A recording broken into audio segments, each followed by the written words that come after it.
اصلاح کردن خطاگی این واجب است، امر ضروری هست. یعنی انسان وقتی که خطا رو میبیند باید اصلاح کند، در کسی نباشد، فقط مثلا در حضور مردم نه، در حضور مردم در تنهایی میگوید که فلان عملتان مخالف شریعت است، گفته با یک اسلوب خوب با آداب اصلاح میکند. و این جاهداک علی ان تشرک بی ما لیس لک به علم فلا تطعهما و صاحبهما فی الدنیا معروفا.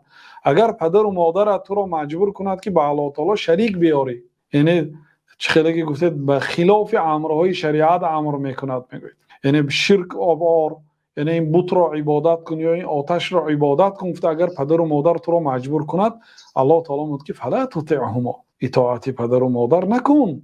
لیکن در دوامش میگه که و صاحبهما فی الدنیا معروفا، لیکن در دنیا با آنها هم صحبت نیک باش، یعنی سخن نیک گو، خلق نیک داشته باش، یعنی آنها رو سرزنش نکن، آنها رو ملامت نکن، معامله نیک داشته باش، لیکن اطاعت نکن.